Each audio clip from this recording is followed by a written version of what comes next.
Hello, welcome back to another day at the Overwatch League APAC edition. I'm Vicky Kitty and I'm joined with the one and only Trid, and we're back to bring you guys some action here at the Countdown Cup because, Trid, I'm excited. We get to open up with El Clásico. Yeah, we've been gifted a banger that I've stolen away from Avril after having that marathon of Shanghai versus Seoul matches in the last stage. But it's Countdown Cup, week number 1, and it's the second day of the tournament. We've only had 2 matches so far. Plenty of teams to show what they've got in a slight meta change, Vicky, because, of course, after the Summer Showdown, we had some balance changes, and that's changed the game quite a little bit. But let's take a look at those standings to kick things off, though, and see the state of play. And why we're so excited about this game, Vicky, the Dynasty versus the Dragons, is plain and simple. They're a cut above the rest right now. Look at the gap between them and the third place Wanzo Spark. And if you want to know what's so important about the Countdown Cup, well, the top 3 in the East automatically qualify for the playoffs, while one other team gets to use the Countdown Cup to qualify for that last remaining spot for playoffs as the 4th team. So take a look at these overall standings, because these teams right here on that cusp, looking at the Fusion, looking at the Spark, the Hunters, a lot of these teams want to gun for that spot because there's a lot on the line here, Trid. Absolutely. You know, we've had the announcement that we know Grand Finals are going to be happening in Anaheim. You can obviously go there yourself if you want to, on 3rd or 4th of November, I believe. You go and get some tickets. I know I'm going to be there. It's going to be fantastic. But these teams are all trying to book their way into that tournament so that they compete for glory against the West, or North America, if you would do. Because obviously that's always a hot button issue as the year goes on, Vicky, has APAC got it down or has North America got it down? There's only like one way to find out, and that's when they clash at the end of the season. What they don't have down, Trid, is the drip that you got to show us all the time, all right? That's what everyone's going to be looking forward to. Okay, but it's fall colors. I saw what you were wearing before. It's a shame that the cropping doesn't do it justice. But if you guys want to see the drip in person, obviously you have to go. You have to go to visit Anaheim yourself. You have to take a picture with Trid and take a look at the teams that are going to be playing in person, because I'm excited. We highlighted these 2 top teams that are going to be opening up the broadcast for us, Trid. But there's a reason why we call it El Clásico, aside from the fact that they're both standing on the top end of the overall leaderboards in APAC. Both these teams had faced off against each other rather recently, with the Dragons actually taking care of the Summer Showdown themselves in a close, if you want to call it close, actually it was pretty Dragon dominated 4-2 series between the Dynasty. Yeah, and that was Dragon in the previous meta. They had a lot of players on Comfort Heroes. Who Are You got to show us why they're touted as one of, if not the best Genji in the world, because that was such a pivotal part of the composition. I mean, if we want to get more into a little bit more specific on these records, Vicky, I believe it's 16-9 in favor of Shanghai all-time record, maybe, and I believe it's 5-2 this season for Shanghai. So Shanghai have the advantage at the moment, particularly in this season. But I will double-check the numbers to make sure the all-time record is correct, but I know it's 5-2 to the Dragons this season so far.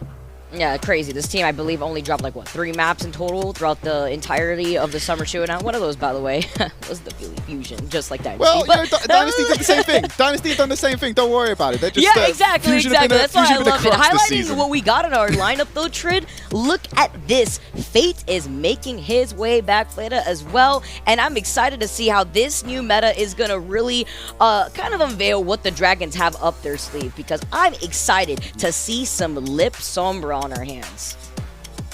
Yeah, we've got Lip Sombra, Fate coming into the roster. Well, we've moved away from the Jungle Queen a little bit more, so it doesn't surprise me.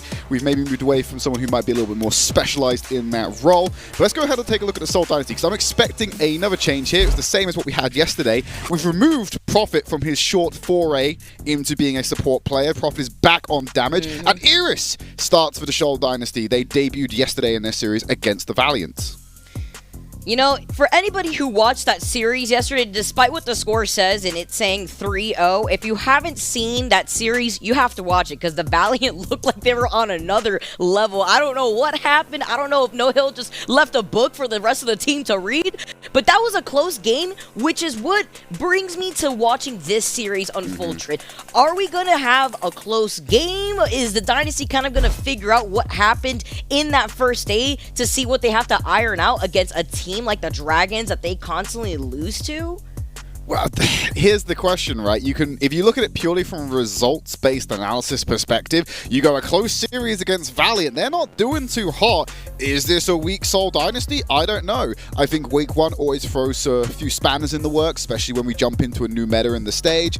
I'm not too concerned about this one. I think this series should still be competitive. Shanghai Dragons, they've obviously been figuring things out in the background. But hey, you know what? If the Seoul Dynasty absolutely demolished the Shanghai Dragons, then we can show that No Hill's parting gift to the Valiant was fantastic. And it was just the gift of them turning him to Giga Chad freaks for this last stage of the tournament. But you got the map selection up there on the screen. Ilios is our first destination. We're going to kick things off with a control map as always.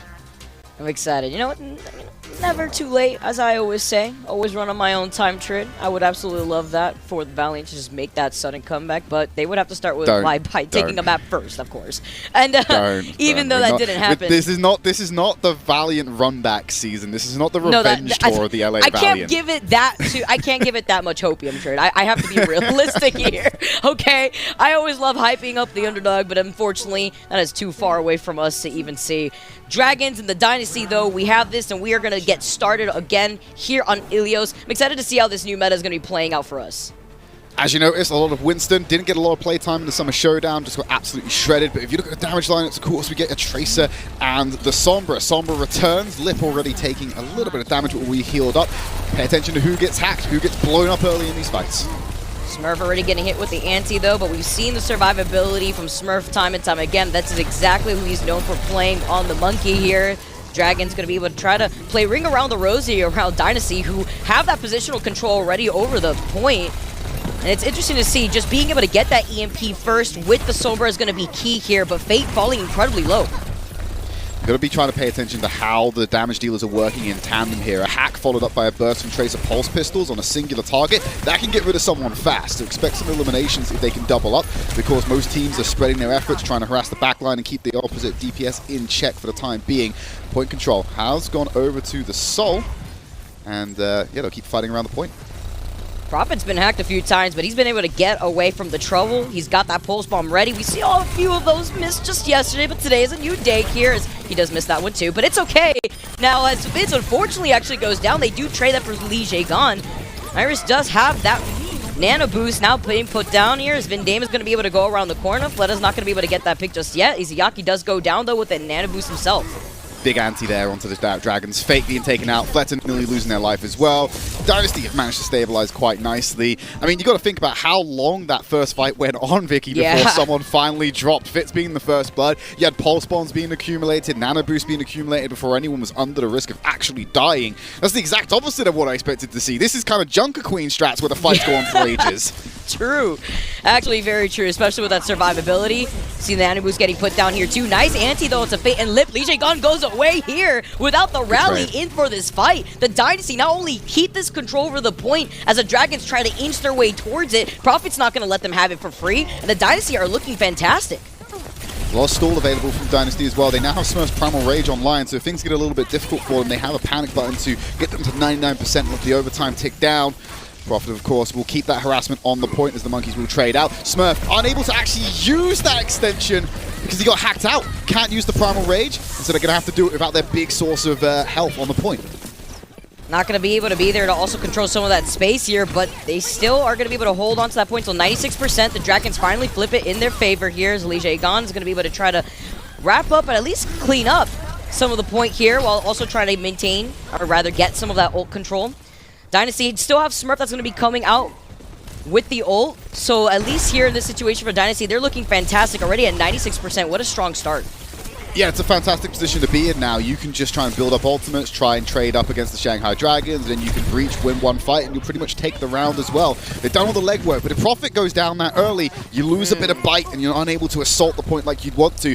The point for them now is to try and get out and not feed the ult charge over the Dragons. Remember, they want to trade up, not down in these fights. Keep giving away a little bit too much, especially if anti-heals come in, and Iris is going to get himself found out as well. Fleta and Lip, though, are popping off. I love that hack that Lip got onto Vindame originally. Also got that pick.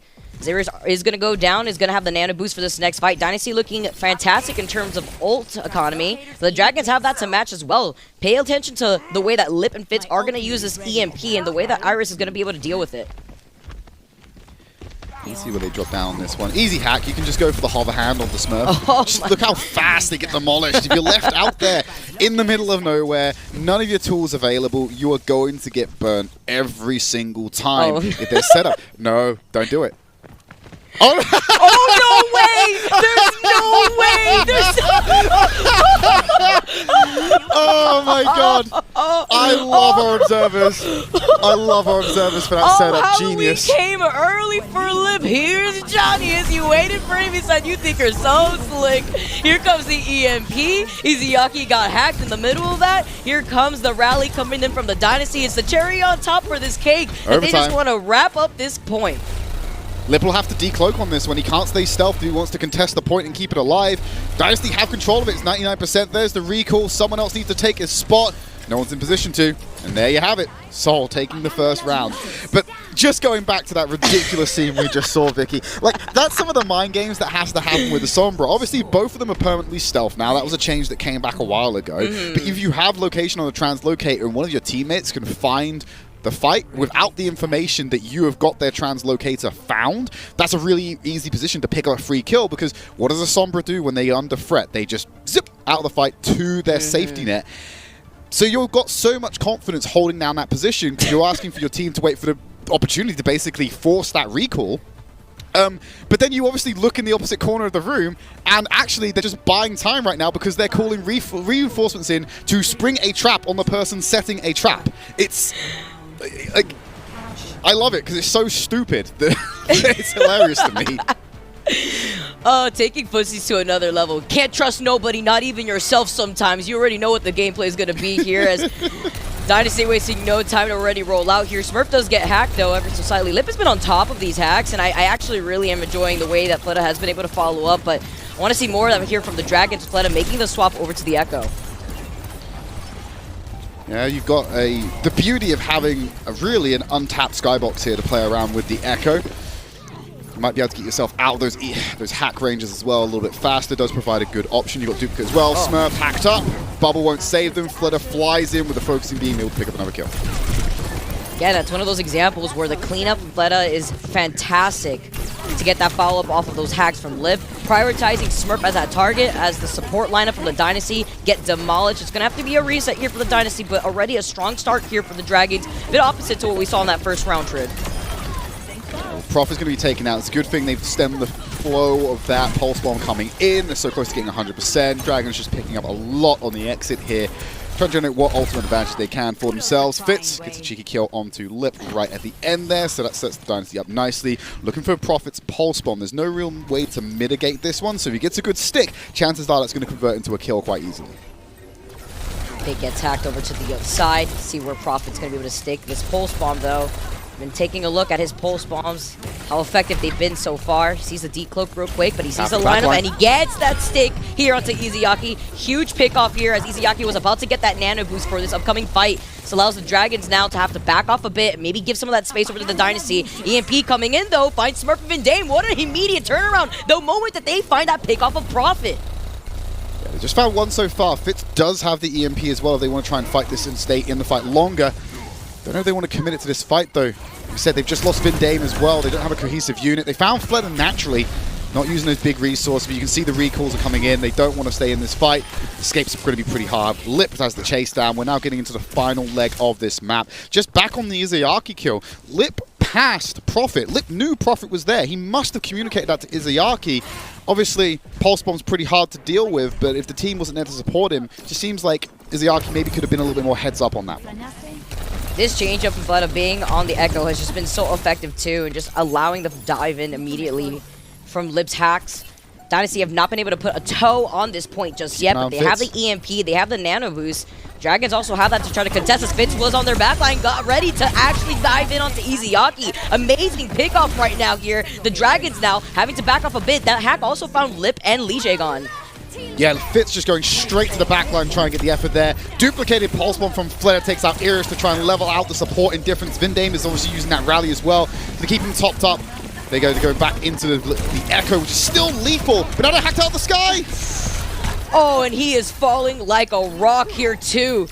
Lee Jae Gun, Izayaki still have their ults, but Fleta has been alive for the longest time. They need to do something about him. He's been a problem. Prophet finally finds him, and so does Fitz. Dynasty finally can claim a flag on this point after they finally were able to not only turn it, but keep their ground on top of it. The defense looking fantastic from this team.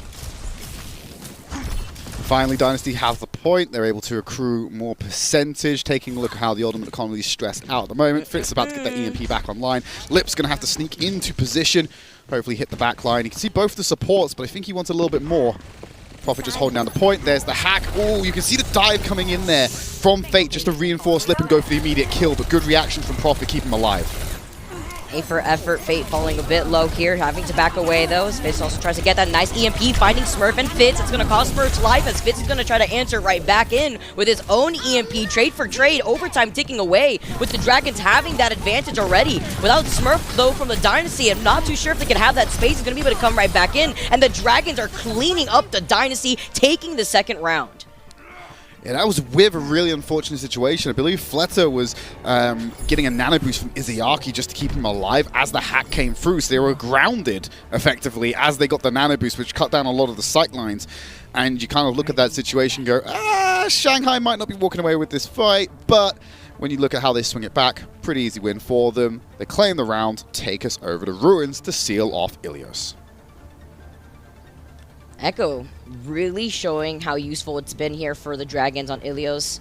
Of course, you have a lot more of that open area to kind of fly around, reset if you need to, but the ability to just absolutely target down and follow up between Lip and Fate has been fantastic here for the Dragons. Starting things up again, looks like we got a little bit of a change up here from the Dragons with Izayaki on the Moira. Not just that as well, you got Fleta on the Reaper as well. Yeah, that's a he also found some buffs. Yeah, that is a big Smurf doesn't get to play Overwatch today game. You know, Fleta coming in with the Reaper, Lip on the Sombra. There's so much options here to shut down Smurf if he gets into the thick of it. They need to be really careful about how he positions in these fights. And they're giving up so much space because of it. Dragon's able to get control of the Mega. Great for the Sombra as well with the hack. Sets him up nicely for this first fight. I actually really love this here too, trade with Fleta also finding Era's first here. Of course, Reaper, those shotgun spread were reduced from 8 to 7 degrees. And you can remember how the alpha was for Overwatch 2. Reaper was scary. And I think this was around the same shotgun spread that we had in the alpha. So fantastic here for the Dragons to try this out. It's working out already for them, and they're already holding forward onto Dynasty. Yeah, just holding so far away from the point as well, pushing him back into the Sport. It's a big advantage to have. I'd like to see some adaptations from Seoul here. I don't know whether running this composition into a Reaper Sombra is going to keep working out for them. Of course, they have a little bit more mobility just because they have a Tracer running around and they've got the Lucio to speed boost. This is much more death-bally than what Seoul Dynasty is going to be pulling out. And Smurf just keeps getting hacked. He's perpetually the target of Lip, who's now worked up to that EMP as well. Next time Dynasty try to run in here, if Lip's in position, they're going to get everything shut down with a big EMP. See where Lip is going to position Fitz as well with the EMP. Looking to trail from right behind, finding 3, finds Lip, so no EMP on the board for the Dragons now. The Dynasty need to capitalize off of the situation with Prophet also getting that sticky with the pulse bomb onto Fate. Dynasty coming on top for this fight. 42% only on board for the Dragons, so a nice little turnaround from the Dynasty. Nice of them to move into this place. You can obviously see Fitz getting the setup, able to pull away with the EMP first. It removes the option of Dragons pulling their own fight. What Seoul really need to be really careful of now is we're about to have an ultimate buffet on the side of the Shanghai Dragons. You're going to have that Death Blossom, Primal Ray, Sound Barrier, even the Cole as well. So a Cole may even catch a stray Fitz and decloak them. We don't even know. It's going to be really hard for them to maneuver around this fight. Oh, the EMPs found Prophet and Fitz here, and here comes a Coalescence, a follow-up from Lip. Izayaki now gonna beam everybody down while Fleta unleashes the spin to win on the Death Blossom. It's found 3 here. Nice little 3K here for the Dragons and the cleanup from the Dynasty. That's what you were talking about before, though, Trid. The ult economy for the Dragons looked fantastic, and they didn't even need to use the sound barrier. Sets them up with an incredible ultimate still in their back pocket. Very expensive fight for the Dragons to make that work. Let's not kid ourselves with that one, Vicky. But of course, it's more of a panic button. Just need to be very careful now about the interaction with Fitz, because obviously that EMP is going to be able to cut through the shields. You don't want that, of course, so you now have a chicken and egg game with Lee Jae-gon and Fitz, depending on who pulls the trigger on the ultimate first, and whether they get caught by it as well. You want to try and avoid it, but Lee Jae-gon's going to use it prematurely just to guarantee the fight win. Iris will lose their life. Dynasty actually get the flip. Bit of a misplay for Shanghai. Even if they lose this fight, they kept control of the point. They should have been able to force this up to like 83, 90% before eventually losing it. Bit of a misstep, but I think the Dynasty are going to be taking this fight anyway. They commit EMP, lots of resources thrown in, and we'll clean it up and get control. The EMP was the nail in the coffin, but like you mentioned, it was pretty expensive. I mean, looking at the Dragons, they had the sound barrier to not only isolate Iris, who tried to get away desperately for their lives, but couldn't get healed quick enough and couldn't get out of the line of sight of Fleta in time. The Dragons still stepped off that point, allowed Dynasty not only to take advantage of that positioning, but also they unleashed a lot of their own ults. So Iris being the only one really close to that ult themselves with a nano boost. Now looking at where the Dragons are going to go with Lip having this EMP. Obviously straight to the back line. Immediately on top of both of them, Vindame and Iris. Gone.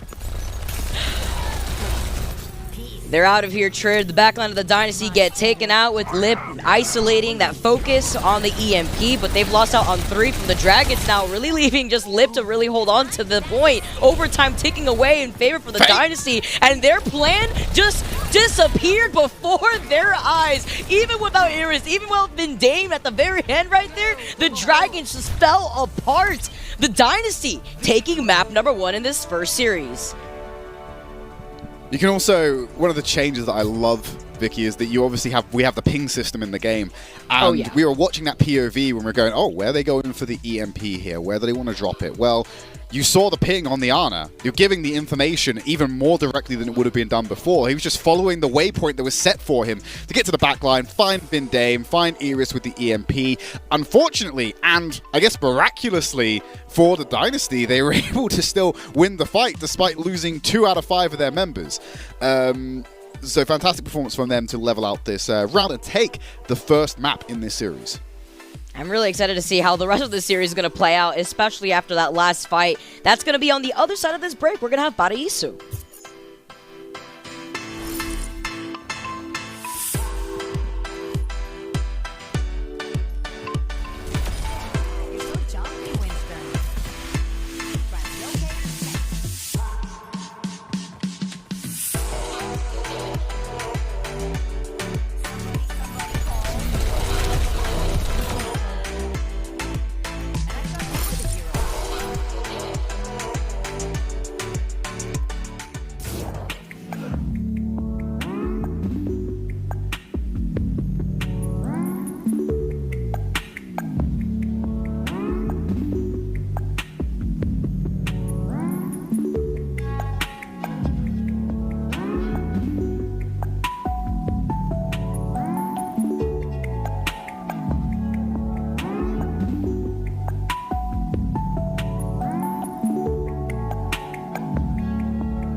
Welcome back, everyone. The Dynasty take map 1 in the series versus the Dragons, and we already have some pretty comical highlighted moments from that first game alone, Trid.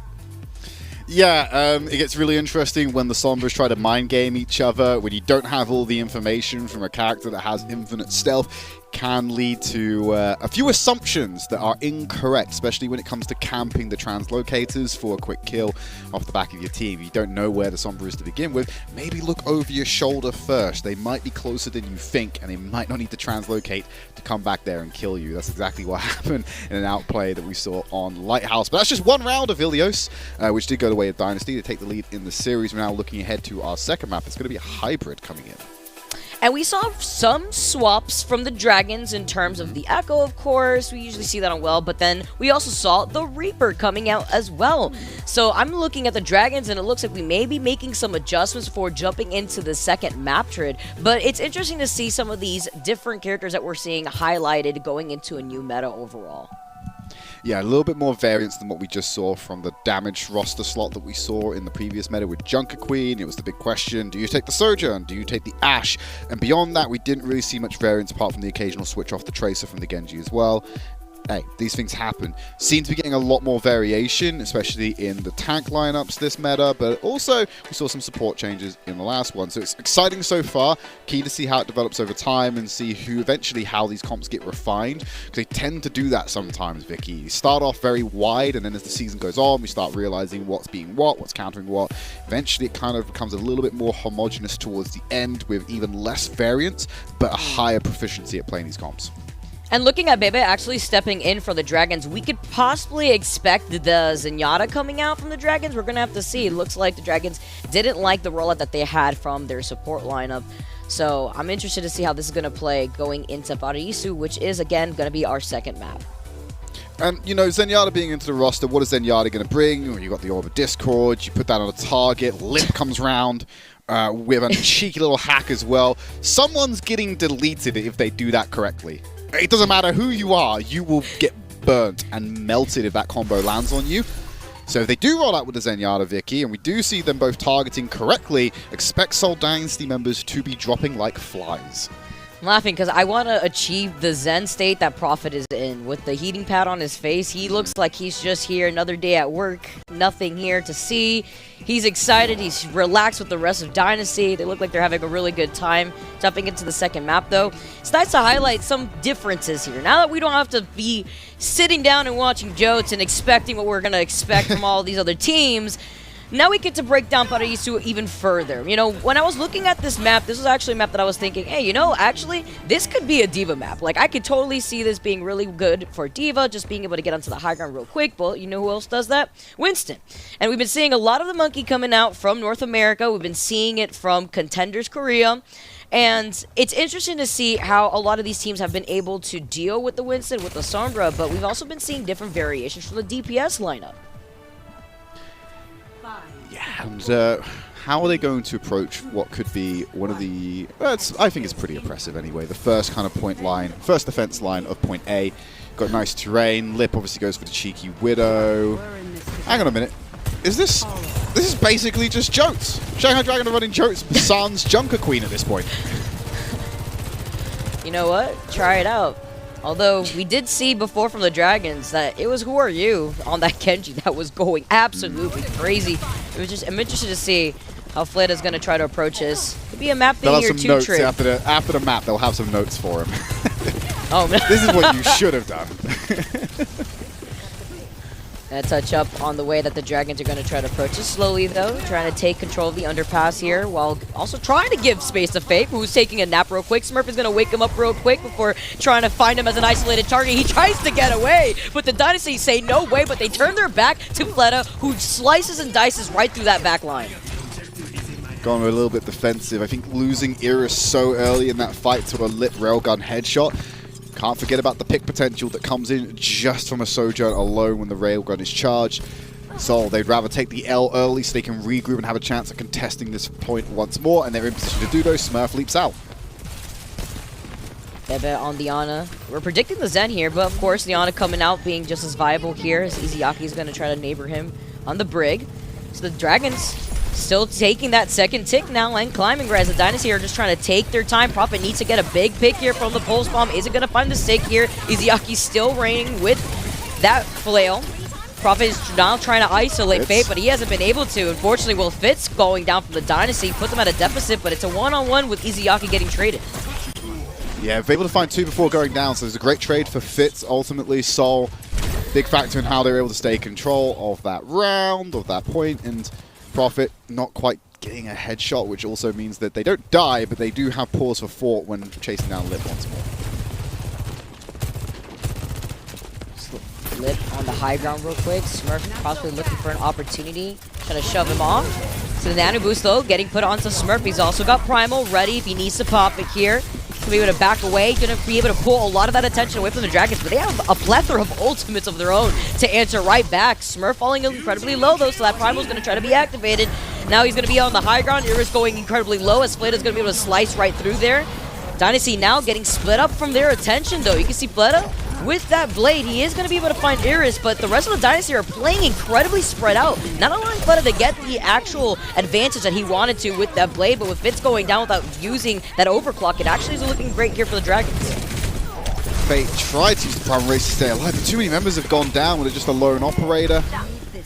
Just going to use the extra HP pool and the jump resets to get out of that fight. I think that so many picks were coming in there for Dragons. They had ultimates to use, that they were just trying to use it to stall out for time and see if they could get a point in. But at the end of the day, they're attacking. They need the one and done. They can't play the drip feeding game because the whole Dynasty come back from the spawn. Fitz now using the overclock, but already tucking behind corners, waiting for the time to strike.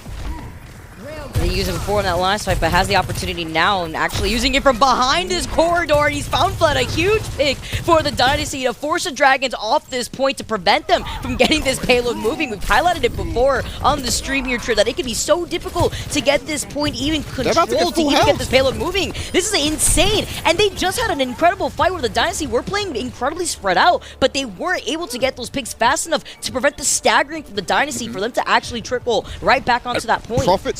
Prophet's pulse bomb needs to be absolutely huge here, and I think he knows it. Look at the setup. He's going to go in for this and try and find a quick pick. He has to. I think that's the only option for no way. Dynasty to stay alive. Oh, no. What is happening here as Prophet fights two? The DPS lineup for the Dragons are no more. Overtime ticking away, and the Dynasty are looking to sit at match point already. This isn't a speed run, Dynasty. What is happening here?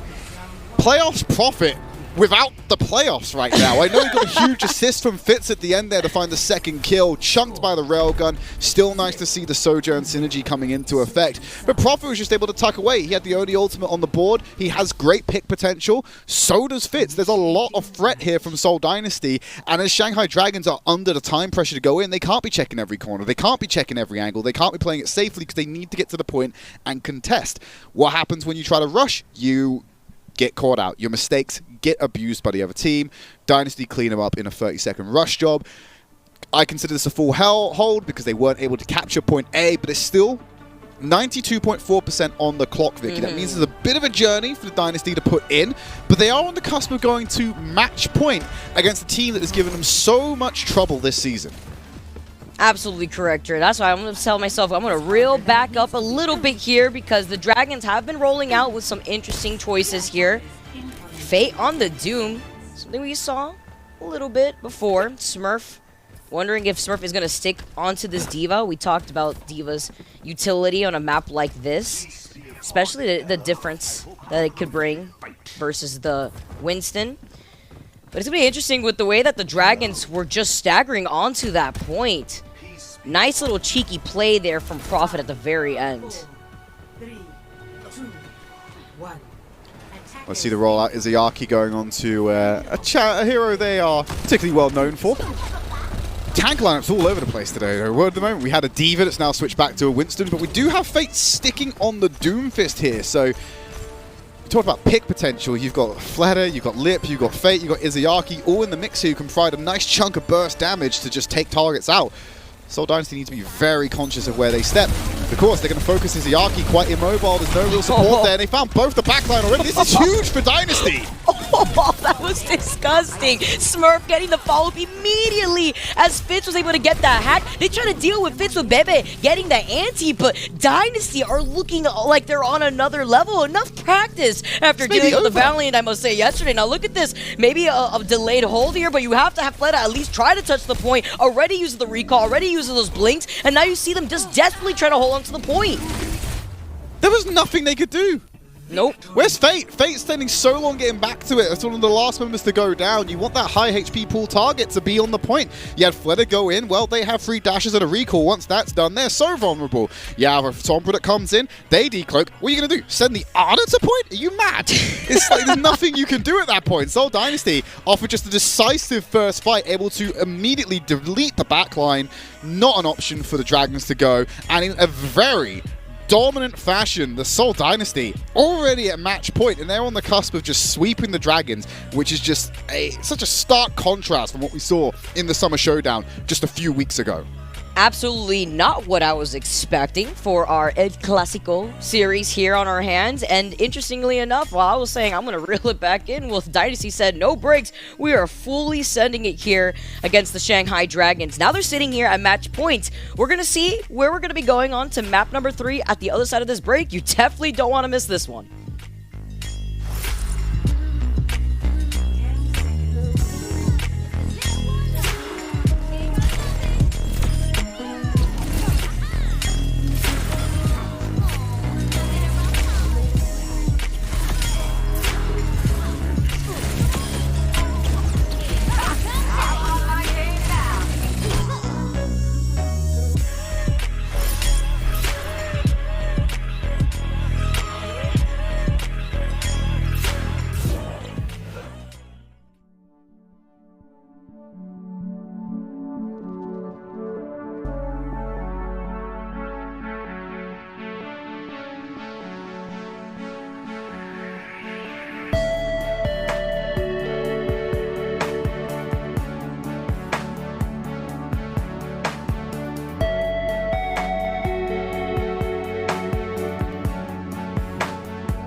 don't blink, because if you do, you may miss a series, because lo and behold, the Dynasty currently are sitting at match point versus the Dragons, and I feel like, Trid, we just started the series like not even 10 minutes ago, which is insane to be able to say that this is a series that is looking pretty quick on the side of the Dynasty, but it's not over yet.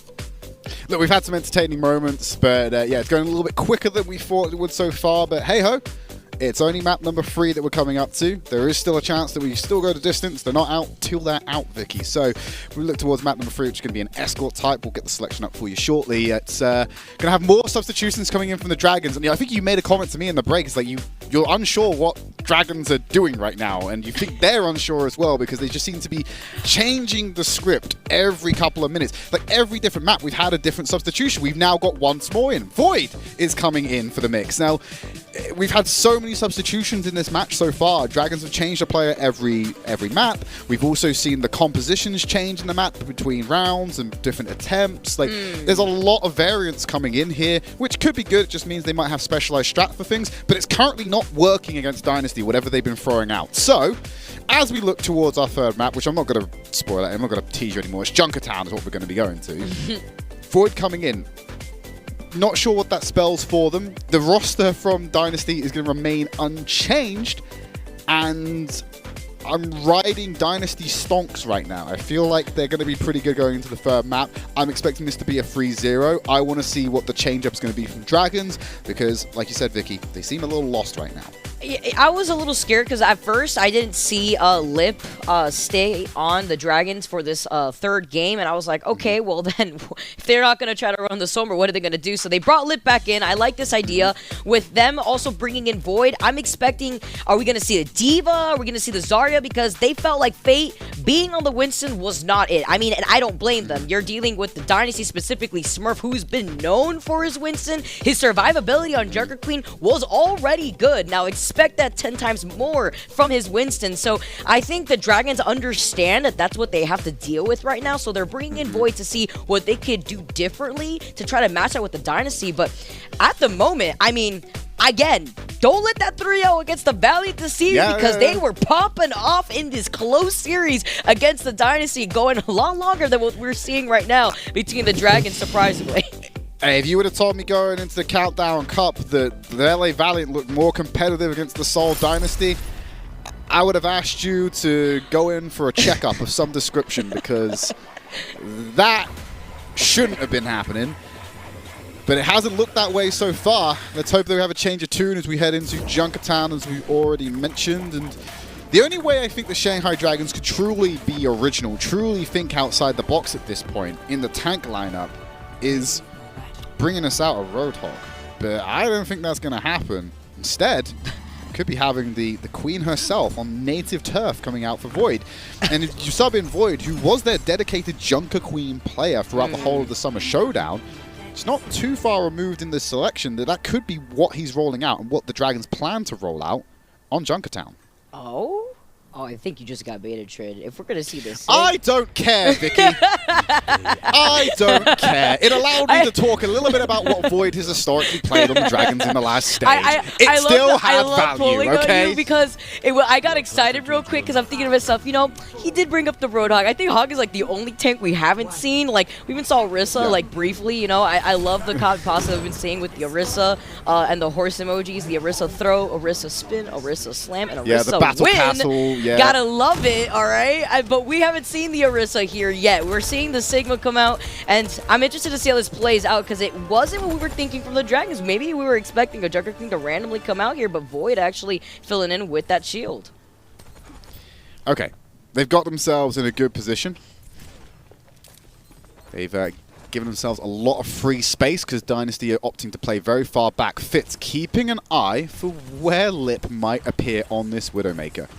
Got to be worried about the angles. Maybe Izayaki gets a few stray shots as well. A volley from that Zenyatta can be just as lethal as a headshot from a Widowmaker. So you need to be careful of that when they're fighting around this first corner. Fitz keeping an eye, putting the traps down for the Tracer. He has to be conscious of where Fleder is going to come in, and he's already repositioned. If he's positioning again, Vicky, he's not ADSing, he's not finding targets. So they can keep him on his toes. Should free up a little win for the fight, but Smurf finds Void to kick things off. That Discord Orb is going to be absolutely lethal, especially with Smurf going to be able to have that help from Vindame. Fleta not really putting in a lot of that damage from that position, but could isolate Prophet on the high ground real quick. Prophet already found Izayaki though, so even without that, Fleta needs to figure out a way to cause this problem to just disappear before their eyes. Smurf does go down here, so the Dynasty having the 1v1 in the backline while Fitz makes his way right back. Fleta's just distracting two of those members away from the Dynasty. Dragging him away. Payload still keeps on trucking at this point. Nice little tag there, takes out Iris. Does mean that now they have the advantage Dragons as they're getting onto the final stretch of this one. Lots of misposition, well, lots of forced position changes, and Dynasty don't really have a leg to stand on now, Vicky, so they're going to move into point B. Still keeping an eye on those windows, though. You know there might be a contest coming out from the Dynasty, so you want to pick up a stray target. Prophet showed himself. Luckily, Smurf becomes the distraction instead. Lip just trying to take a cheeky angle real quick, just in case Prophet decides to peek one more time. But taking that first point, the Dynasty are going to be able to get ready to actually put themselves on that high ground, so that way they could try to sandwich the Dragons. Fleta, though, is not going to let that happen real quick with the recall. Going to be able to get some of that extra health right back in. Fitz also going to get healed up, so Fleta actually taking a different route to see where he could go. Huge detour from Fleta, spending a lot of time behind enemy lines right now. It is working. It's keeping Fitz guessing. Prophet, thankfully, will be more of a front line actor, but here we go. There's the Flux to trap one of them. Dragons also to try to cut off their own way through. He grabs the Immortality Field to try to help them out here as Prophet's going to be able to find Void. Nice little split up right there as that Graflix was going to be able to come right in. Try to isolate some of the Dragons here too. Izayaki also goes down, but Prophet gets stuck. Fleta finally, patience wears off as he's been in the back lines for what feels like ages here. He's found one pick. Can he find another? He has to back away. There's too much help coming in from the Dynasty. Mission accomplished there. You saw a nice little combo coming in as well. Izayaki and Void using an accretion into a volley to take out members of Dynasty. It's a nice setup. It's a good play to combo like that. You can see the Zenyatta and Sigma's playing very well together. Nice shot attempt. Vindane gets taken out before that Transcendence can be used. Dragons finding 2 kills. The Smurf, despite using the Flux, will get picked off here, and now they can get it in motion without having to worry about the tank. Fitz just sniping Lip. Like, everyone's having their own little battles going on. It doesn't feel like a team game right now, Vicky. This feels like a 1v1, a 2v2, and another 2v2 happening all around at the same time. What's super weird is that Paraiso felt very similar, except it was a split-up fight in different directions on that one point, and now we're kind of getting a taste of that same medicine, just in different points of this point B here. As Prophet goes down here too. Vindame does have that Transcendence if necessary. Void stays alive in that Immortality. Here comes that Transcendence from Vindame, also going to match that with Izayaki, so it's going to be a quick reset for both of these teams. But look at the respect here as Fitz finds a nice shot onto Bebe, but Izayaki gets revenge, puts Vindame down. Did the bulk of the work with a fully charged shot there to get Bebe down, then follows it up with a partially charged shot knowing they can get away with it. Prophet's changed over to the Genji, so we have that happening now against the Izayaki, gets shut down by Lip. This is such a jarring series of events, Vicky. There doesn't seem to be like cohesive skirmishes. It's all just like individual picks in their own little battles around the map, and this fragmented match, if you would do, appears to be working quite well for the Dragons when they're just picking them off in these little like skirmishes instead of full-on fights. It's so strange because what we saw in terms of the pacing with the Sombra, obviously you wanted to get that EMP, you want to isolate the backline here. In this sort of situation, it's Fleta who's been hanging out in your backline the whole time, trying to be a little sneaky, also trying to get into better positions to not only harass a DPS from the Dynasty, pulling a lot of that attention to him. He's the one that's escorting the payload right now on the low ground, while the rest of the Dragons are trying to get into the position to try to match that with the Dynasty closer to the high ground. Starts moving around the turnstile. That's a pivotal point where they can get onto the home stretch. Accretion misses out. 2 ults available for the Dragons. They got the Flux and the Pulse Bomb. No defensive options available for the Seoul Dynasty. They should be able to have quite a definitive fight win if the Dynasty group up at any point in this match. Lips now revealed their position. I expect them to have a Genji in their face very quickly because of that.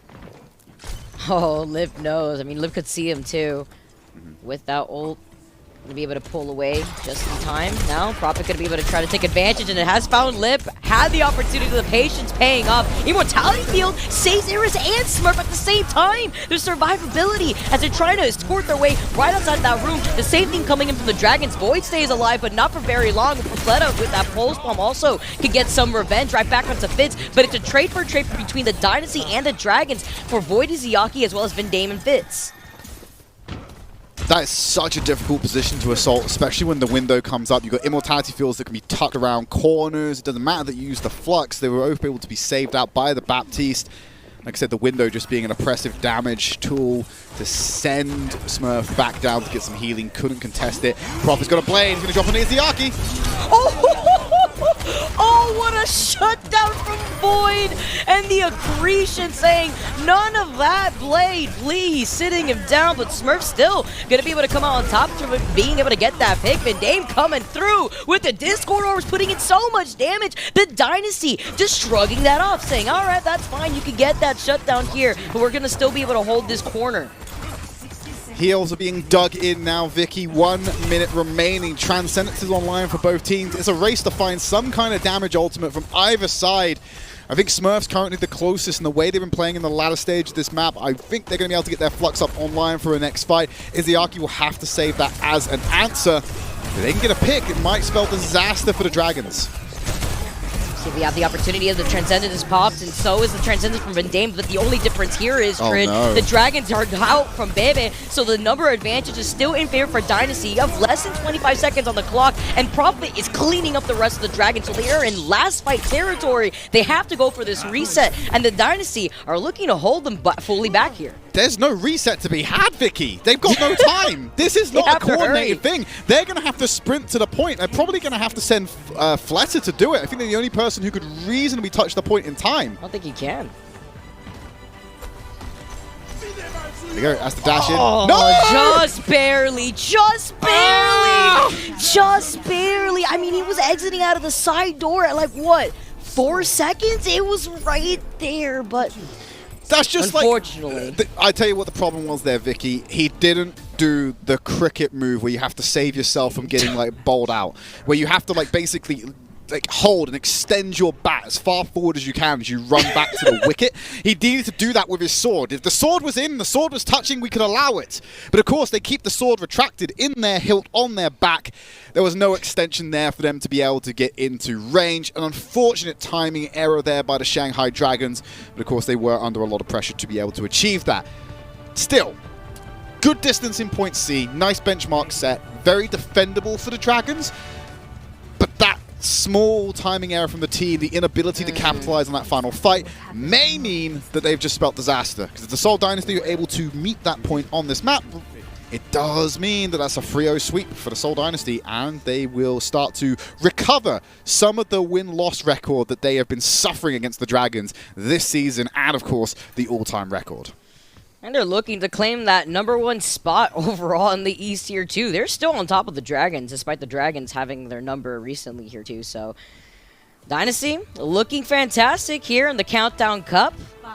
Even with that pretty close match against the Valiant, despite it being a 3-0, each game was close. Again, we always reiterate it for a reason, because we are seeing something completely different right now between the Dragons. So it takes some time for Fleta to decide to stick onto this tracer here too. So some decision-making coming in from the Dragons before actually trying to roll out with the comp they currently have. Yep, ball. Yep, wrecking ball for Smurf. Hey, you know what? Smurf's been playing fantastically this series. Let him do what he wants at this point. I think he's earned a free pass to bring out the wrecking ball and see how he gets on with it. Hey, we've seen attempts. We've seen attempts from Ball already here. A bit. Smurf already being able to roll away after taking care of that Immortality Field. That's Immortality Field already forced out, by the way, from the Dragons. They've also got... This is also the difference, really Vicky. We had Prophet being behind enemy lines by themselves. When the Seoul Dynasty do it, they send 3 people behind enemy lines. They send the Tracer, the Sombra, and the Wrecking Ball to go and get the job done, and that they do. Just Void left on the point. Easy pickup here, and whereas Dragons were able to kind of walk their payload in on point A. Seoul Dynasty have just like snuck in like some ancient siege monsters who have snuck into this city through the sewer gates and then suddenly come in, taken a bunch of the frontline guards out and just opened the doors for it to be walked in. That was just how you sack a city, demonstrated by Seoul Dynasty. Got a taste of Sonic Heroes real quick, coming in different directions. They were trying to pull away all the attention away from them, while the rest of the Dynasty were able to essentially sandwich the Dragons. Like, look at this position from Fitz right now. He's going to be able to get on the high ground. He's going to be able to isolate Izayaki. He's waiting for the opportunity. He knows that Beba's right there, but they can at least force out the immortality field, and it's intel for Fitz to relay to the rest of Dynasty. Oh, no. On top of Izayaki. Nice hack there from Lip to interrupt the slam. They have to take out the immortality field. It was there as a safety net for Bebe. They'll stay up on this high ground. It's the safest place they can be, but they have to keep an eye out where that ball is, and hopefully they get some hack support when it comes in. Pulse bomb thrown into the mix, finds Vindame. Fleta gets back to the point. Beautiful pick here. Fitz also hacked. Can't use that EMP just yet. Hack is going to wear off just in time here as the Dynasty are looking to reset. With Fleta also going to be able to get that pick originally onto Vindame. It was a nice little momentum shifter in favor for the Dragons here. Saw Lip used up that EMP already. Iris being the one low warrior in the back, though. Fitz cannot utilize the EMP themselves to that same degree. It does find two from the Dragons between both supports, but no utilization for the rest of the Dynasty to really dive in and capitalize. Izayaki being Izayaki right now, finding a bunch of kills, weathering the storm against the EMP. Fitz, like you said, dropped the EMP, didn't find any value in themselves, but it's also their team wasn't able to convert it either, so it becomes a bit of a wasted ultimate at that point and just thrown into the ultimate pit. Backline ultimates online for Seoul Dynasty moving into this next fight. They got the rally, they got the minefield as well. That's a good space taker for the Seoul Dynasty, especially if they can force some movement from Dragons in the next conflict. So we've got a good amount of time. You see Fitz just passing by. It's kind of like the Spider-Man meme pointing at each other, but Lip gets called out. Nice intel, though, from Fitz to let Smurf know exactly where Lip was trying to rotate through right there. Here comes the minefield to block out that doorway, try to prevent any utilization with the window here. Diva Bomb coming in from the skies from Void as Bebe gets hacked. Double hacked at that here, too.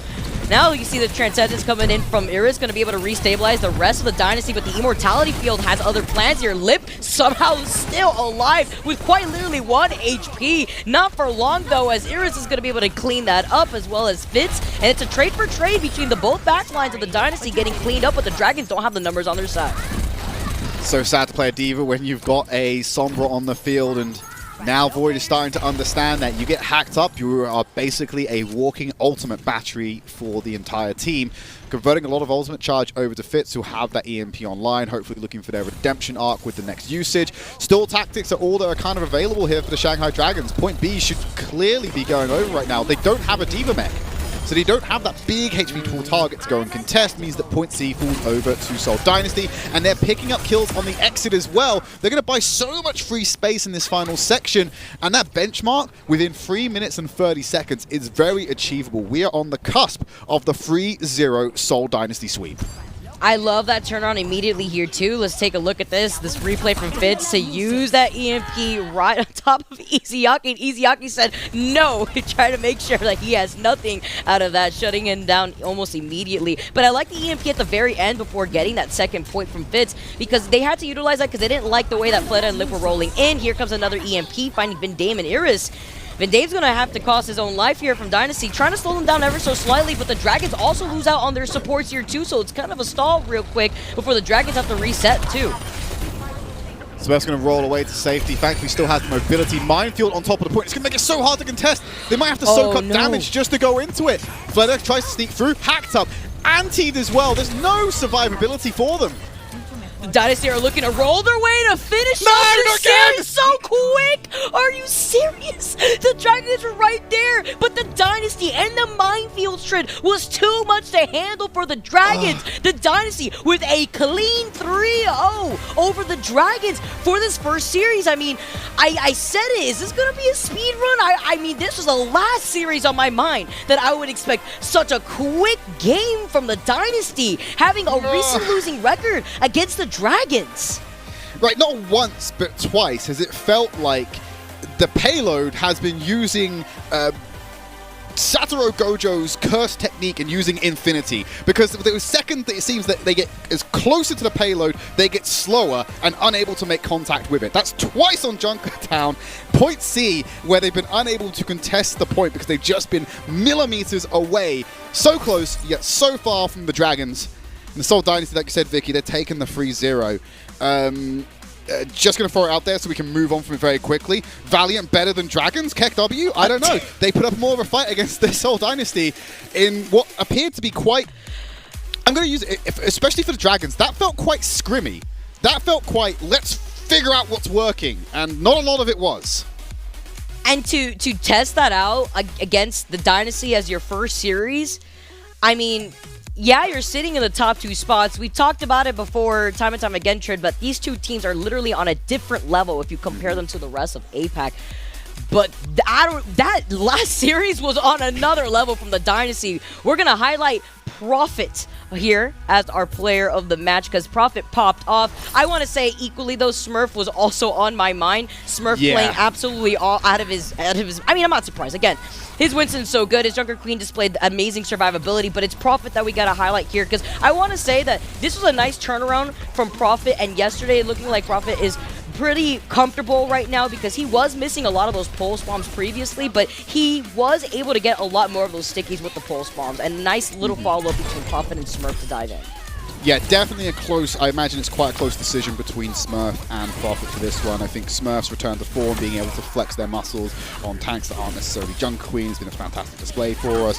But Prophet, especially earlier on in the series, immense value being back in the damage role, shows us why he's a king at Overwatch, one of the GOATs, and continues to perform as such. Iris doing well in the support role as expected. Big acquisition from the Seoul Dynasty in the latter half of this season. Nice to see them getting value as well.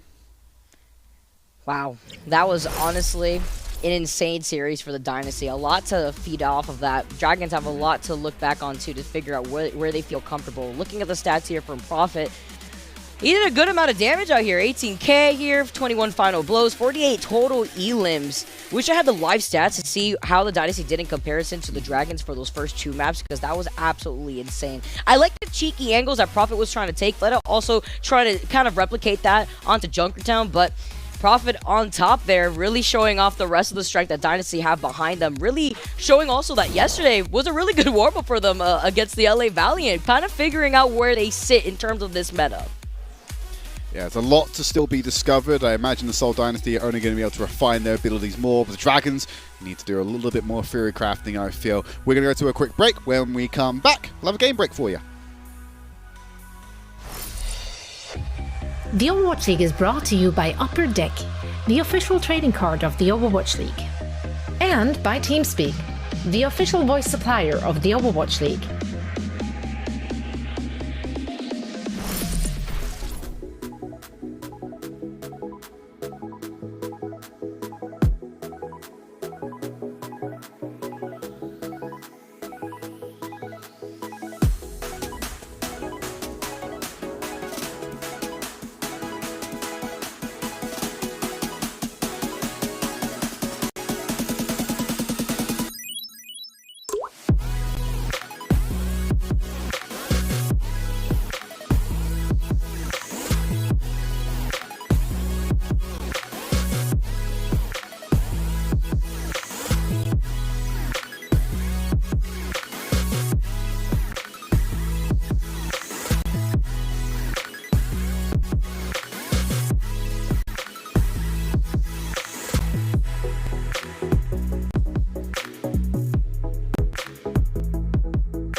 Hello and welcome back to APAC Lands. Yes, the score is not deceiving. What we just witnessed was the Dynasty rolling the Dragons in a clean 3-0 series. And we still were able to get some pretty interesting highlights from that entire quick series. I know one that's definitely going to be in there on Ilios Lighthouse. So are my favorite. Oh, they start with it. Fantastic choice. They decided to give us another angle of the chaos as well. Brilliant. This is Lip and Fitz just playing some four-dimensional chess with each other. Fitz definitely getting the better of them. And we called this series El Clasico. Vicky, this was a little bit of El Remako. It wasn't quite, it didn't hit the same. It just felt like it was lacking the usual quality we get from the performance of these two teams, but it's still ultimately a match between Dragons and Dynasty. We think that is not quite the correct read from the Dragons on what they need to be doing necessarily. They were very variable. You're going to notice how many different comps and substitutions the Dragons are making map to map. It's a little bit less stable than Seoul Dynasty, who just had a plan, they stick to it, and we're capturing moments of why Profit is goated back on damage as well, especially at the end of Paddy. So, I mean, imagine also having Smurf just not only flex his comfort pick, show us what he does best back on the Winston, but it really does highlight and light a fire under the Dragons to kind of show how much respect they need to give over to Smurf, making the amount of changes they had to make, making adjustments like bringing Bebe at one point and trying to bring in Void and honestly trying to bring up a change-up that the Dragons didn't seem like they really knew what to do against the Dynasty. Yeah, it's a rough showing on here. Hey, there's still moments of brilliance, all right? I love seeing the Izayaki Zenyatta, especially on Junkertown. That was a great performance from them. Still able, like, I think Junkertown felt like the weirdest map to me in this series, Vicky. It felt very decentralized. It felt like everyone was having these little skirmishes, continuously fighting with each other, particularly on the Dragons' offense. And that just left to just a continuation of action, which just felt everything was a little bit like muted and out of sync with each other. Both teams participating in that. That wasn't really full on one team. That's just both of them just going like, okay, I'll fight you over here. I'll fight you up on the stairs. Do you want to go down into the bunker? We'll strap down there instead. Let's throw some fisticuffs. You across the map. Let's go. Like, everyone just getting really aggy with each other for no reason. But then second half of it seemed a little bit more coordinated when we came around to the Dynasty offense. All in all, very strong performance from Dynasty. I think that we have a very strong team that might actually be the point where they're able to finish first in a stage against the Dragons instead. That's the potential. This is only a week one Andy take though. We don't know what the Dragons will do over time, but first blood and the first impact and the most impressive team today or this week so far has to be the Seoul Dynasty. And also LA Valiant, because they put up more of a fight than Dragons did. That's still really crazy. We keep bringing that up, but that really should show you that you guys got to watch back on day one if you happen to miss day one of APAC for this starting week. But guys, that's not all the action we have. Even though, you may be tuning in right now expecting a longer series, no, it does not stop right there. We still have the Hunters versus the Guangzhou Charge coming up next. That's going to be Achilles and Avril taking you through the next two series. You definitely don't want to miss it because we got a whole lot of Overwatch League action for the day.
And welcome back, everybody. It's time to go into our second series of the evening on our stacked 3-match day. This is going to be the Chengdu Hunters going up against the Guangzhou Charge. I'm Achilleos, that's Avril. We'll be guiding you through the next 2 matches.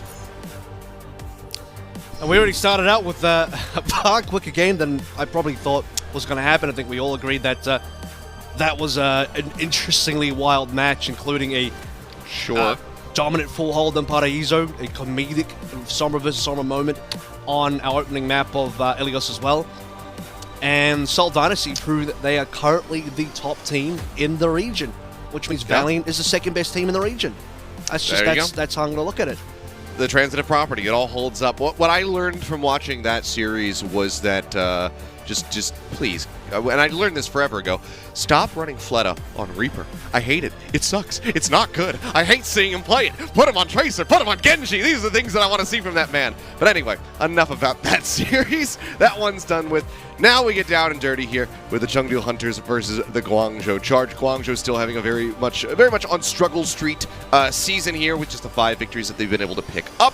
Chengdu Hunters, on the other hand, looking pretty damn good yesterday. Let's see how they fare today. We'll take a look at the starting 5 here in just a moment, but we already can kind of anticipate what we're going to be seeing here, unless they do decide to, run Daisy, who we did get to see, but it will be Gaga starting first. I'm actually going to tease something really quickly. I know we're here to talk about Chengdu, but is a Predator going to debut in the Overwatch League today? We're going to find out. I don't know. I haven't checked. I'm going to wait when Guangzhou comes up. Let's talk about Chengdu for now, though. Yeah, the standard 5. We already know how it is. Daisy might come in for map number 3 to play some Sigma. Actually looked phenomenal, the Sigma, yesterday. Surprisingly good. Not going to lie to you. He was outplaying Bernard on the other side. And I did not expect it. I thought Daisy was maybe just going to be a cut below Gaga. And generally speaking, especially on the dive heroes, especially on the really meta heroes for now, absolutely, because Gaga's the guy that played the Winston, etc. But as we move into some of the off-tank picks like Sigma, I think Chengdu have actually found a bit of a niche for Daisy to specialize him to be able to get wins on different game modes. So, I'm happy to see where Chengdu can take this, and currently I'm pretty pleased with how they've been playing, but the test will continue. They beat one of the Joe teams yesterday. Can they beat another Joe team today? That we'll have to see. They can be the master of the Joes here, if they can do so. Let's have the Guangzhou Charge. Time to find out if you get what you're looking for, Avril, or if it's just going to be a little bit more standard from them. Obviously, have been some recent pickups, and there's one right there with Piggy starting as the tank. So no Predator, but we do get Piggy. And, part of me did maybe assume this was going to happen on both sides, which is to say that, okay, well, you do have choice of one on the team. He is also a Tracer player, and so if you're a Predator, you're fighting for space in the team on that Tracer position against choice of one who's been phenomenal on that role. And beyond that as well, we're playing a decent amount of Sombra, especially on opening control. Right, control maps, pretty much guaranteed to see Sombra. Jimmy's the Sombra guy for this team currently. And then we look at tanks. Piggy is such an interesting pickup because Piggy and Krong essentially overlap entirely. I mean, yeah, they're both off-tank players, but they have almost the exact same strength in the hero pool. The Sigma is the specialist signature pick for both Krong and Piggy. They both play the Zarya, they both play the Divas. It's all identical in terms of the strengths, which means for you to play Piggy here, it's a belief that he is just, I guess, a one-to-one upgrade over the top of Krong. And with Krong gone, I believe that is the final member of, dare I say, original Guangzhou Charge gone. Was Krong actually in the original team? I can't remember. But certainly the old guy, the Guangzou Charge, right? I'm talking about, like, with Rio gone as well, Krong being a bit... Krong's not gone, but he's not in the lineup. You don't have that super veteran force from Charges of old left. It's I believe the longest serving member of the Charge remaining has to be, at least on the starting lineup, has to be Choi Se-won, and he joined last year. So this is a brand new team now. Indeed. I mean, we've seen many different iterations of the Guangzhou Charge, even just in this year, so it's a completely different look now. I mean, we've been able to see what Piggy was able to get done during his tenure over on the Houston Outlaws. Now we'll see how he fares coming back over to the APAC side of things and see if he can help deliver a victory against the Chengdu Hunters. Jinmu in particular, somebody to really keep our eyes trained on as we go through the series, because he has just shown that, even moving over to picks like the Tracer, he can continue to excel. So I'm looking forward to seeing if that is going to continue here today, going up against the likes of Jimmy and Choi Se-won. It's also Chengdu maybe looking for some revenge, because this is, in some ways, quite endearingly a internal Hunters game when you consider that Xerneas, Farway, and Jimmy, and also Pritter, used to be on the Chengdu Hunters, even though Pritter never got to play for the Chengdu Hunters. Right. That being said, he hasn't played for the Charge either, so really, I don't know what to make of him. As we head into Lijiang Tower here, remember that the last time Charge and Hunters met was a 3-0 for the Charge. There you go, you can see the stat line here. And, Hey, and you're that aligned was as always. You know, that was you know, Jimmy and Co. That was Jimmy and the ex-Chengdu members beating their old team. These are all the members that got cut by the Chengdu Hunters. They said, no, we're going to place our bets on Monk and Nisha. We're going to place our bets on X, Y, and Z other player. For Jimmy, Xerneas, Farway, and even a Pritter getting cut in favor of Daisy. So all of these members got the revenge on Chengdu the last time. They went 3-0. Super convincing. That was the Summer Shot and Junker Queen meta. We are now in the Countdown Cup dive meta. Yeah, we're going to see some Jinbu Sombra. Maybe I thought Jimmy could also play that, but he's actually going to come through on the Sojin. That's been his signature pick. Okay, so Jinmu over onto the Sombra, leave back onto the Tracer here. Choi Se-wan playing that Reaper guy that I so very much despise. See how he pilots. It's anti-Winston. It's anti-Winston. I respect it. Sure, sure. As long as it Combos gets well results. with Zarya as well. But so far It's we one of haven't the best really seen combos too you much get with success. Zarya, so you know. It's Zarya Reaper combo picking Choi. Let's see how they can coordinate together. All right, well, a little skirmishing happening here over onto the point. Jimmy going to be taken down. Nisha with a whip shot to find that kill. Gaga, however, going to be antied out. There's just no way to peel for him, so does end up falling down. Locked down to the first cap is there for the side of the Chengdu Hunters, but how long they can hold it for, we'll have to just wait and see. Xerneas got antied out. Jinmu able to pursue forward, does find that pick. It's going to be a tank for a support thus far as Nisha down to 1 HP, and Jimmy's going to be able to find that kill in the end. He's looking for another one. The rail shot point blank going to whiff, but eventually gets the reload off. Manages to finish off Monk as well. So now supportless as Gaga rejoins the fray once more. Is going to be greeted by another bio grenade from far away. So they look to just go ahead and take him down. Looks like he grabs the mega pack off screen. Does manage to stay alive for a little bit longer. Jimmy again going for the chase. Flip is there. Guangzhou Charge now in control. Yeah, Lee getting deleted by Farway there as well, so Chengdu kind of reeling from that loss. They haven't been able to fully reset yet. Just kind of on the mega pack and extremities of the point in the courtyard as well. Jinmu has the EMP. That's going to be very important. Setting up that next fight, but which is rushing down Gaga. Bubble into choice of one running. Oh, Gaga. Gaga's low, but he's alive. He's got the bubble to try to stay alive. EMP going to be coming through. Believe that catches on to 2 people. Jimmy going to be hacked out here at the moment. Goes lower and lower, but they haven't been able to finish him off, actually. Xerneas and Farway managed to keep him alive and in the fight. Choi Se-wan as well, going to be under fire. Has the shift, goes ahead, takes a little walk out. And there's the Primal Rage. They said Choi Se-wan sailing off the side. No, actually, he got the TP back onto the point to stay alive. But Jimmy and Xerneas will both end up getting taken down. And in the end, it will just be a nice little cleanup here from the side of the Chengdu Hunters. Pretty damn clean stuff. As they get a little bit of an extended team kill, we'll be able to regain control of the point. Guangzhou Charge sat now at 47%. And that was a really tricky fight to navigate as well, because you can see that Piggy and Choi were looking for a play on the opposite side of the map, opposite the side of the point, I should probably say. Gaga ends up going towards the backside of the mini, gets a couple of primal boops and, you know, gets players off the map, etc. Does a decent amount of damage, and Charge forgo the grab play. They decide not to play for it at all, and now they set up a dive into Farway. 4v5, but Charge are committed. They might just have to pull the ultimates. Yep, again, the race walk there from Choi Se-wan takes him out to safety, but it's not receiving any healing right now. The sound barrier shielding will have to do the trick. Grab does get invested. There's going to be the Death Blossom in on top of it all, but the comes through, and Jinmu's able to find Choi Se-wan. They take him down. They also find Piggy. It's going to be an absolute bloodbath, however, because it is a 3-for-2 for now. Pulse Bomb goes forward, not going to be able to get the stick, not going to be able to get the kill. Leave with a sliver of HP. Eventually will end up getting taken down here by Jimmy, who also finds Jinmu for his troubles. The cleanup is there. Guangzhou Charge have already flipped the point back into their favor. Now they're looking to take the lead. How many kills was that for Jimmy? 3 or 4 is brilliance. Coming through from the overclock really saves the day. 3-man bayonet from Monk, but Guangzhou Charge down, despite the grab coming on through. The Charge holds strong off the back of their Sojin play. We're about to equalize 67 and 67, but the EMP is on board for the Chengdu Hunters. Where are we sitting up the side? You can see Jinmu coming through now on the coast side. Sees a bunch of members, catches, I think maybe just the one, but it's enough. I think it was just one. Yep, single man, but Jimmy does end up getting taken down, given how he was performing in that last fight. It's definitely going to be a prime target. Monk, however, taken out. Gaga, he was searching for a target. He was looking for Farway. Never managed to find him until he was already dead. Farway finds the kill. That's going to be the charge. Holding firmly. Now we go into final fight. Got Nano, but no Gaga. That's the problem here. Monk really wants to play for this one. I think Leave and Jinmu can delay for long enough until Gaga gets to that. Nano is required to build up the primal. Once those 2 ultimates are online and underway, Hunters have a chance of still flipping this fight over. Charge will be looking for this grab. It is up and coming. Piggy needs to live and find it. Okay, so Nano out from far away onto Piggy. He's looking for a target. He's got 100 energy and he's looking to use it. Far away going to be taken down at the cost of Jinmu, however. Still going to be a 1-for-1. Now it's going to be DPS-less on the side of the Chengdu Hunters. Gaga going to have to try to drag them across the finish line here to get this flip with this primal, but Piggy with the bubbles. Piggy's going to go for it. So much of this damage. He's got another grab. He's going to die. He's going to go ahead. He's going to die. He's going to hold on to it. I think the Guangzhou Charge, they know that they do have time on their side. They would rather come back in, throw the grab, win the fight, and close it from there.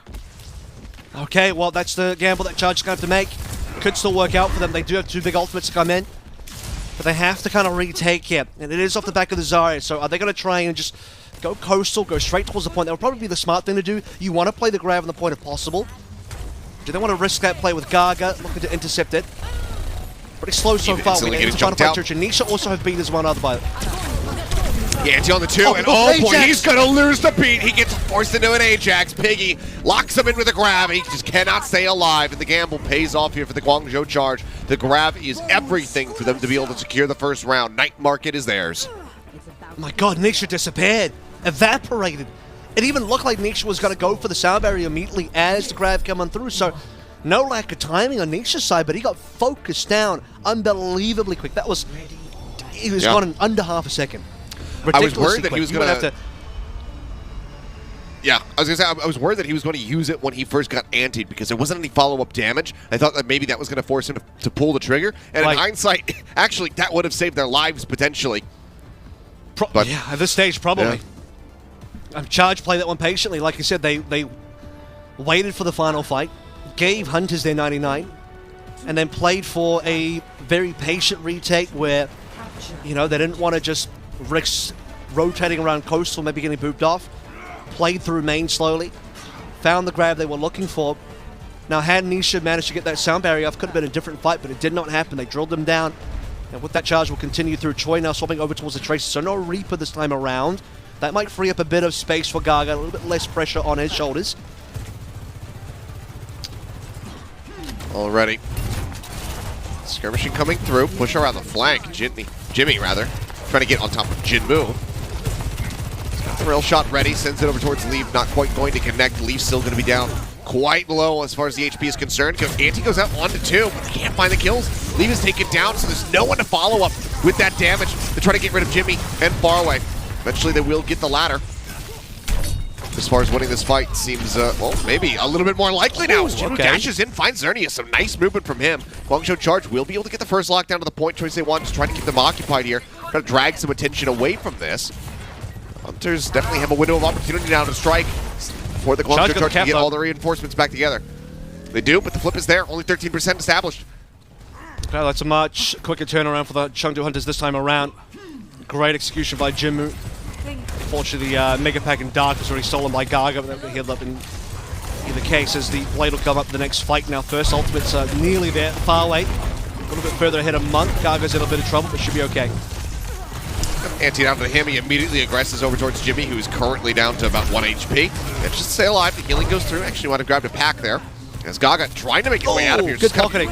Bogging himself on a lot of these walls. Blade now going to be pulled. Jinmu immediately antied out, taken care of. Farway gives his life to set up for that kill. Grab thrown in, catches 2. Leaf and Nisha both don't stand a chance. The cleanup is there. Leaf can only find 1. The team kill comes through. The Guangzhou Charge will flip the point right back into their favor.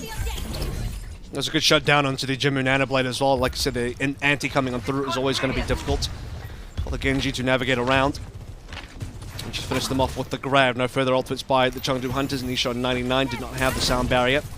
And Choice One will go on the hunt to find an opening frag as we walk on through. Overclock's about to be ready for the next fight as well. Oh. That one will go wide.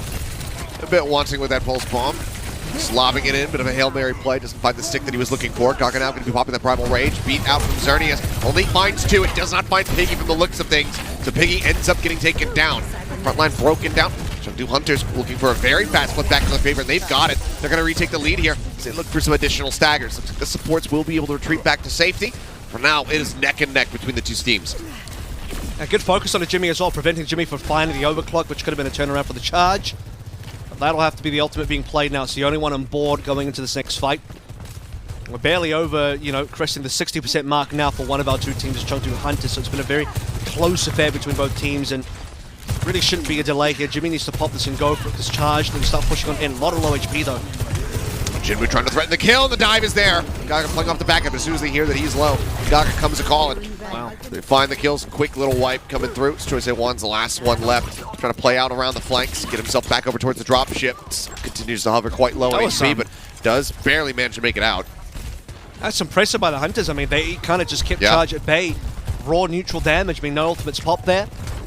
Half HP for pretty much everyone on charge. Jimmy held on to the overclock and now we're into OT. Well, not the OT, but the final fight. 99% Nano Blade available again. They're going for it. Instant kill. Instantly cut down. The dash is enough with the help of the Nano. He's chasing in, finds Xerneas. Monk, the only casualty thus far, as Jinwoo just continues to slice and dice. Piggy will find one for his troubles. They do have, Choice A1 playing the point, but as he gets picked off, that is going to be the round going the way of the Chengdu Hunters. So neck and neck until it wasn't that final flip, and they held it to 100.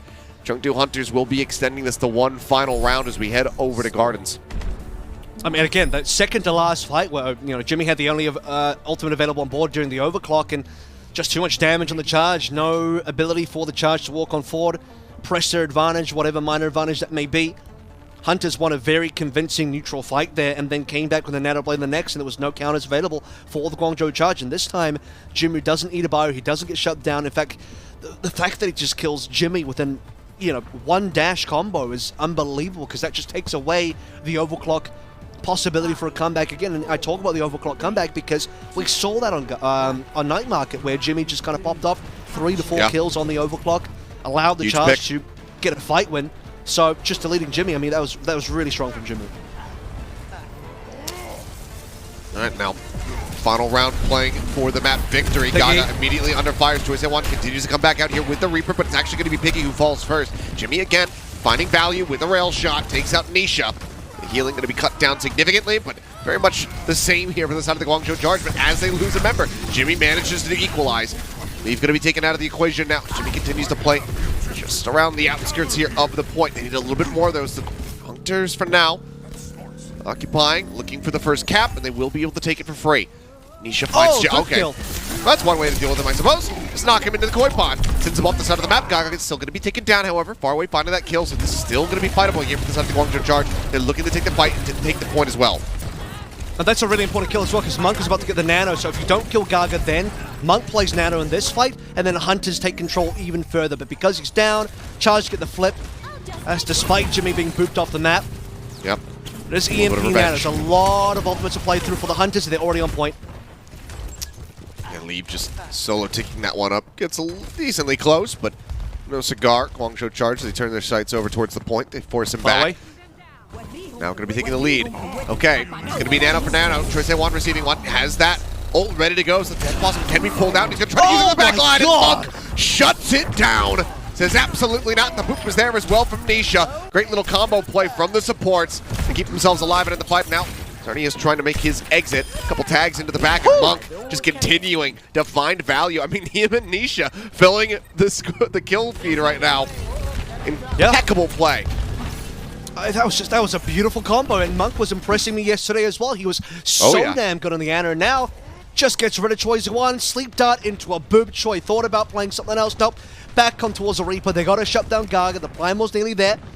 Nisha 97 towards the sound barrier as well. About to lock on 42 per side. Piggy looking for the grab, leaving the back line. Has to see if the bubbles are available.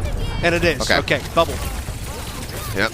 Landed right on Piggy. He cleanses that one off. The grab nearly online for him. 11% left to go. The beat as well held by Xerneas, but Nisha does have a beat of his own to try to survive. Barrier going to be going through. Xerneas pulls the trigger first. Nisha matches. Now the grab going to be shorted a little bit, but no, it still gets hit from the Jinwoo. They find the elimination. Gaga has to make his exit. This overclock still being held by Jimmy. Dive in. Gaga looking to keep things contested, but there's going to be the pop. He's looking for the target. It's actually going to be Piggy scooping the kill. Jimmy now trying to get sights over to somebody else. He's trying to get rid of Monk. Takes him low, continues to take a little bit of tags, and Monk does stay alive. Nano Boost is going to be available for him now. The flip is there. Guangzhou charge back in control. Chengdu Hunter's going to have to reset and go again. Yeah, that was good. You mean, it starts with the Piggy block of the pulse bomb from Leave with the bubble, then we get into the actual fight itself. Grab only catches one, but it gives him the 5v4. And the charge survive against the brunt of the Chengdu counterattack. Sound barriers expanded on both sides. The Byronade lands from Monk, but Piggy's still alive. They push forward and they're good. Now the EMP is up. The EMP can set up everything. There's going to be another nano with the Gaga. Well, they're already looking for the dive here on a Farway. He's trying to stay alive in his last dying breath. Goes ahead, throws out that nano boost onto Piggy, but I don't think it's going to be enough. He just doesn't have the energy. He doesn't have the damage throughput. Their leave is just cleaning house. 2 quick kills for him. The nano effectively wasted. That's going to be the Chengdu Hunters regaining control of this point. Piggy's kind of self-staggering here. He's got to be a little bit careful. Okay, he's actually going to get alive. That was